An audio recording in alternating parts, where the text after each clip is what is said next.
merci de me donner la parole, de m'avoir invité. Bonjour à tout le monde. Donc, Etterbeek, c'est une commune, une municipalité qui se trouve dans l'agglomération bruxelloise. Bruxelles est une ville, une capitale qui est divisée en 19 communes et Etterbeek est l'une d'entre elles. Et vous allez comprendre qu'on on a une particularité démographique, si on passe au slide suivant, qui est le fait qu'on est une commune très cosmopolite, très diversifiée au niveau des nationalités, au niveau des cultures. On a sur notre petit territoire et notre population de presque 50 000 habitants, 150 nationalités différentes qui cohabitent, dont seulement la moitié de Belges et l'autre moitié, ce sont des étrangers, donc des non-belges qui vivent et qui sont enregistrés, qui sont domiciliés sur notre territoire. C'est tout à fait énorme, au niveau même mondial. Des grandes capitales internationales, il y en a, des grandes villes internationales, mais souvent la population internationale est quand même plus diluée. Ici, à cause du fait qu'on est proche des institutions européennes, donc à Bruxelles, à cause par exemple le Parlement, la Commission, le Conseil, plus toute la galaxie d'organismes et de structures qui tournent autour, on a finalement ce taux d'internationalité qui est très très grand. Et en plus, il y a un grand turnover, donc il y a des gens qui restent peu de temps pour des périodes de 3, 6 mois pour des stages, etc. Donc, et ça c'est une partie ça c'est le profil principal, donc des travailleurs internationaux, des cadres, mais il y a aussi bien sûr des migrants, des rassemblements familiaux, etc. Donc on est une commune très très diversifiée. On peut passer au slide suivant.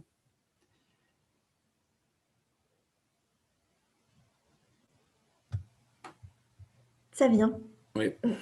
Voilà. Pas de souci. Voilà, ça c'est le résumé. Donc 150 nationalités, 50% d'étrangers et 2% annuel de turnover. Ça veut dire que tous les 2 ans, 2% de la population quitte et est remplacée à Etterbeek. Ça paraît pas grand-chose, mais enfin sur 10 ans, ça fait 20%, donc 1/5 de la population. OK. Je crois qu'il faut que je m'y prenne un peu à l'avance, à chaque fois. Pourtant, j'ai aucune application d'ouverte, donc c'est très étrange.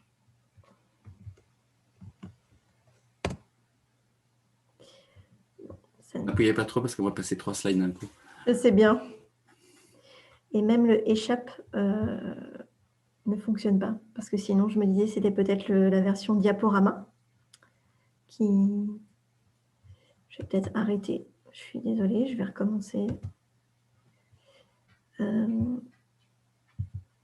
va peut-être essayer comme ça. Est-ce que vous voyez bien quand même les slides comme ça ou pas trop? Ça a l'air de beaucoup moins... Sinon, je peux essayer de zoomer, je pense. Mais là, on y arrive mieux, ouais. Pendant que vous chibotez, je continue. Désolé, au fait, le slideshow est en anglais, mais enfin, de toute façon, les explications sont en français. Alors, donc, cette diversité, c'est un défi et aussi une magnifique opportunité, puisqu'on a toute cette diversité qui est à notre disposition. Mais en même temps, cette population hétérogène tend à former des petites bulles sociales, socioculturelles, qui sont au détriment finalement de la cohésion sociale, du vivre ensemble chez nous. Donc, à la fois une opportunité, mais en même temps, un défi, une difficulté aussi. Et donc, ça se marque notamment par le fait que les étrangers votent relativement peu aux élections locales. Donc, on a un taux de vote d'une dizaine de pourcents. Donc, imaginez-vous, donc sur notre population interbécoise, on a 50% des Belges, de la population belge qui vote, ok. Et puis sur les 50% restants, il n'y a que 10% qui votent. Donc, en fait, on a un déficit démocratique, comme on dit, puisque les élus chez nous ne sont pas élus par une palette représentative réelle de la population, puisque les étrangers ont tendance à ne pas voter, à ne pas s'intéresser suffisamment, ou enfin, il y a diverses barrières au fait de participer aux élections locales qui font qu'on a ce relativement faible taux de participation malgré nos efforts. OK. Donc, ce qu'on veut faire d'une façon globale, transversale, c'est améliorer l'accueil et faciliter l'implication de ces citoyens dans la vie locale pour augmenter leur participation, y compris donc au vote, mais aussi la cohésion sociale, le dialogue interculturel, etc. Donc, on a une palette d'outils qu'on utilise pour ça, notamment par exemple des conseils consultatifs, le conseil consultatif des résidents étrangers qu'on a renouvelé, où il y a une représentation, comment dire, libre donc de citoyens qui participent à ces réunions et qui font des suggestions, des recommandations à la municipalité. On a aussi un lieu, une maison de quartier socioculturel qui va être dédiée à la multiculturalité, qui s'appellera le Carrefour des régions, où il y aura des activités pour mettre en valeur toutes ces cultures, tous ces pays, etc. sur le territoire. Et puis, on a les associations, évidemment, qui travaillent avec nous, les associations locales, et aussi des citoyens et la société civile en général dans le même objectif. Et au final, on a aussi des projets européens. Et donc, je vais notamment parler de Approach, qui est un de ces projets européens qui contribue aussi à cet objectif général. Voilà, hein, donc en photo, ce que ça peut donner, nous, on est dans l'action plus que dans la réflexion. On pense qu'il faut agir, il faut aller vers les citoyens, leur proposer des activités, notamment les ateliers cuisine qui fonctionnent très bien, puis les fêtes de quartier aussi, où ça permet la mixité, ça permet de se retrouver. Aussi avec les enfants, voilà, donc tout ce qui est artistique. On peut passer au suivant. On a attendez juste 2 secondes, on a des événements aussi, des shows, des événements musicaux, des réunions, et puis des pop-up bars et cafés aussi. Tout ça toujours dans un but de brassage de différentes nationalités. Donc, Approach, c'est un projet européen qui est financé par le Right, Equality and Citizenship Program, donc, qui nous a permis, avec d'autres, de travailler à mieux nous connecter à nos citoyens européens mobiles et à mieux les accueillir. Donc, en gros, hein, c'est un projet qui avait 2 ans de durée, mais qui a été prolongé par le Covid. Et principalement, on voulait faciliter, améliorer l'accès au vote des étrangers, l'accès aux services, donc le logement, l'école, les loisirs, et d'une façon générale, leur implication dans la vie locale. On était un partenariat d'une petite dizaine de villes, dont Paris notamment, mais aussi Milan, Lisbonne et d'autres.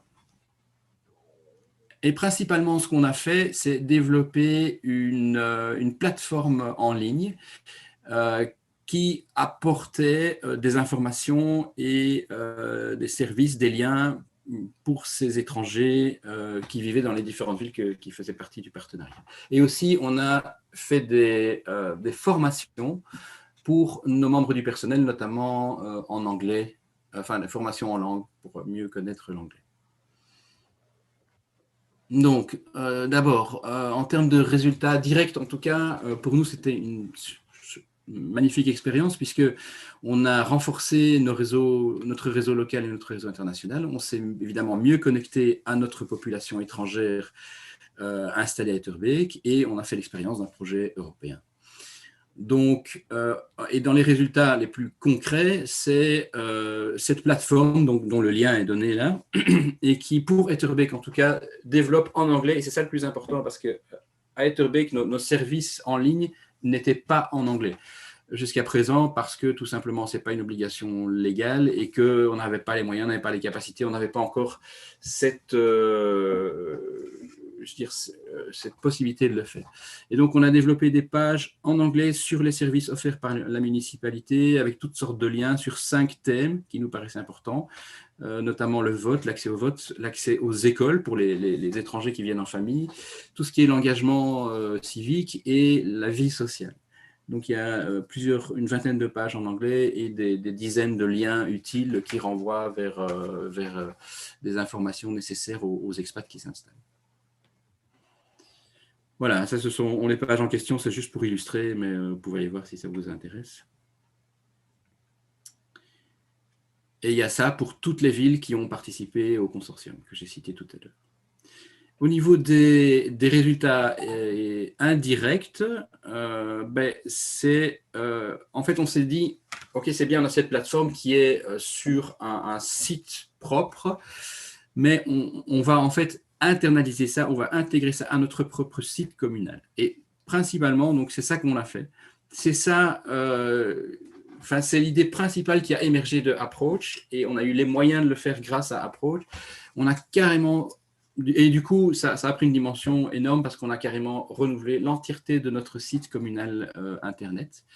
Et on l'a fait user-friendly. Donc, avant, ce n'était pas le cas, c'était un site un peu à l'ancienne où il y avait des pages thématiques. Ici, il y a moyen de rentrer dès la page d'accueil, je vais vous montrer, en indiquant quel profil on a, et notamment le profil « Je suis non belge ». Et donc là, tout de suite, grâce à ça, l'utilisateur de notre site Internet va arriver sur des pages qui lui sont dédiées, qui correspondent à ses préoccupations, à ses intérêts, et qui sont en anglais. Et donc, il y a notamment tout ce qui est l'administratif, tout ce qui est la mobilité, la propreté publique, la sécurité et la prévention, tout ce qui est école, loisirs, démocratie locale et job.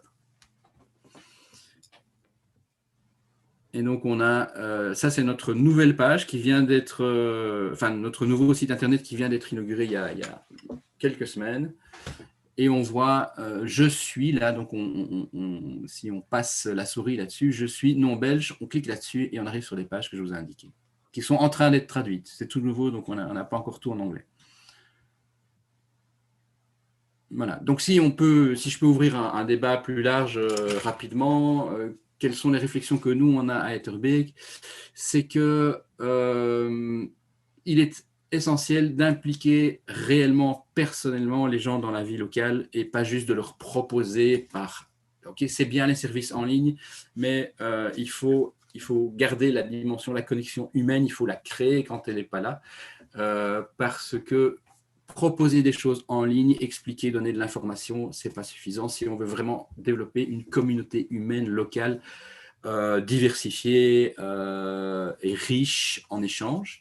Mais il y a des barrières à ça, certainement la barrière de la langue, évidemment, puisque des gens arrivant de toute l'Europe et au-delà arrivent et ne parlent pas nécessairement notre langue ici, enfin nos deux langues principales qui sont le français et l'anglais, et le néerlandais, excusez-moi. Donc, c'est important de trouver des moyens de briser cette barrière de la langue, notamment en proposant des cours de langue dans les deux sens. Nous, apprendre mieux l'anglais ou d'autres langues étrangères, et les étrangers apprendre au moins avoir des connaissances de base en français et en néerlandais. Tout ce qui est accès aux services, les facilités, ça c'est ce que je vous ai expliqué. Et aussi trouver des accroches, c'est-à-dire avoir un intérêt mutuel à se rencontrer et à se comprendre. Par exemple, pourquoi les étrangers ne votent pas aux élections locales? Souvent parce qu'ils ne se rendent pas compte de la quantité de la palette énorme de compétences qui sont gérées localement. On a des écoles qui sont gérées par la commune, on a la police communale, on a tout ce qui est l'urbanisme qui est géré par la commune, on a beaucoup de politiques sociales, de politiques culturelles, etc. Et souvent, les étrangers, les gens ne se rendent pas compte de ça et ils ne se rendent pas compte donc de l'importance du niveau local et de voter au niveau local. Et au-delà de ça, de s'impliquer au niveau local. Et inversement, comme ces gens ne votent pas ou peu, les politiques ont tendance à pas trop s'y intéresser non plus, puisqu'ils disent, bon, ils ne s'intéressent pas à moi, ils ne votent pas, donc je n'ai pas à les séduire, entre guillemets. Donc ça, c'est fondamental. Et voilà, et donc pour faire ça, pour arriver à ça, il faut un effort permanent. C'est parce que les relations humaines, ça se construit petit à petit. Et je vous ai dit, on a une population très mobile, donc c'est chaque fois à recommencer. Des gens qui ne restent pas longtemps, c'est encore plus difficile. Voilà.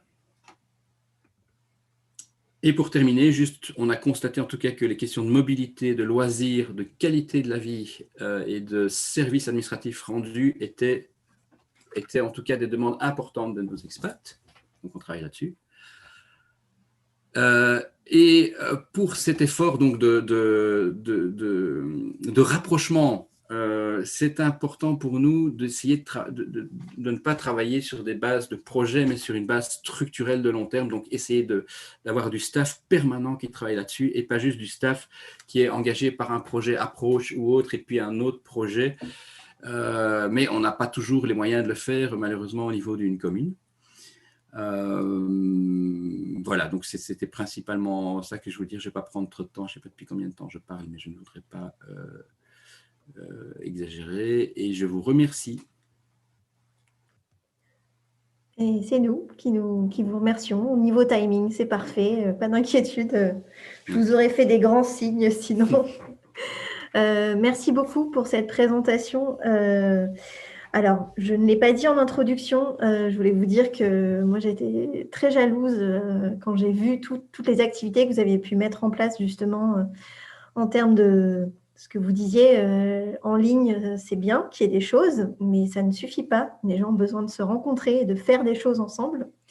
Nous, dans le cadre de notre projet, pour ce qui nous concerne, le projet ProDémo, on devait aussi faire des ateliers en présentiel, des travaux collaboratifs entre praticiens. Et on se retrouve derrière un écran, donc voilà, on est d'autant plus frustrés à ce niveau-là, mais c'est super qu'il y ait des projets comme les vôtres qui aient pu vraiment faire des choses dans la vraie vie, comme on dit. Les photos que vous avez vues datent d'avant 2020. Et oui, mais ça, il ne faut pas le dire. On a eu de la chance. Mais on a réinventé, enfin on pourrait en parler, mais on a essayé de réinventer des choses semi-présentielles. On a trouvé des trucs pour essayer de garder le contact. On pourra en discuter peut-être effectivement dans la phase de discussion. C'est des choses, je pense, qui sont importantes. Là, comme ça, je me demandais, vous disiez, voilà, les étrangers ne connaissent pas forcément les compétences au niveau local, donc notamment des communes, et c'est un petit peu pour ça qu'ils se mobilisent moins peut-être aux élections locales, un peu moins, voire beaucoup moins. Est-ce que vous ne pensez pas en fait que c'est le cas de n'importe quel citoyen au final? On voit que les citoyens se mobilisent sur certaines élections et moins sur d'autres. Et voilà, c'était… Certainement. Alors, il faut savoir que la Belgique, c'est particulier parce que le vote est obligatoire. Donc, tout le monde ne respecte pas cette obligation, mais on a du fait de la loi, une participation importante aux élections en général. Et chez nous, en plus, c'est très compliqué parce qu'il n'y a pas un niveau, il n'y en a pas deux, mais il y en a 3, voire 4 niveaux institutionnels. Donc, il y a évidemment l'État fédéral, où là, comme dans tous les autres pays, probablement, c'est le niveau qui intéresse le plus les médias et donc les gens aussi. Mais je pense que chacun dans… Et alors, pour les étrangers, ils peuvent toujours continuer à voter éventuellement pour leurs élections nationales. Et ceux qui font d'ailleurs souvent, ils peuvent aussi évidemment voter pour les élections européennes. Moi, je ne sais pas quelles sont les compétences des municipalités dans d'autres pays. Donc, nous, il y a eu ce qu'on appelle la fusion des communes il y a plusieurs décennies. Et donc, on a des villes ou des communes, même rurales, qui ont une taille critique qui est par exemple largement plus importante que celle en France. Donc, en France, vous avez une commune de 10, 15, 20 habitants, et bien vous aurez quand même un maire. Chez nous, pas. Donc, chez nous, la taille minimale, c'est 2-3 000 habitants. On a 500 communes sur l'ensemble du territoire. Et donc, il y a une taille critique qui permet quand même d'avoir des compétences réelles, concrètes, des budgets qui vont avec et qui permettent d'amener du changement, d'amener du concret. Et pas juste de faire les tâches régaliennes, d'enregistrer, de tenir les registres de la population. Donc, on fait beaucoup, beaucoup plus que ça. Et ça, évidemment, c'est la culture belge, on le sait, ça fait des décennies que c'est comme ça. Et donc, on accorde une grande importance au niveau local. J'aimerais bien entendre d'ailleurs éventuellement d'autres pays, voir comment ça se passe. Et ça… Oui, donc ça fait partie des choses dont les étrangers n'ont pas conscience quand ils arrivent chez nous. En plus, à Bruxelles, en général, une grande ville, c'est quoi? C'est souvent un corps institutionnel, tandis que chez nous, Bruxelles, c'est 19 communes et une région sur laquelle on vote aussi. Donc, parfois, les étrangers n'ont même pas conscience de ça. Hein. Donc, ils disent, ouais, j'habite Bruxelles. Ben non, en fait, vous habitez dans une des 19 communes de Bruxelles. Donc, oui, chez nous, les Belges, en tout cas, ils ont l'habitude de voter, de comprendre l'intérêt local, pour les raisons que je vous ai expliquées. Et c'est à nous, évidemment, d'aller vers eux et de leur expliquer ça, mais ce n'est pas évident, c'est un vrai défi. Tout à fait. Et c'est pour ça qu'on est là aujourd'hui, pour expliquer et puis pour informer le plus possible.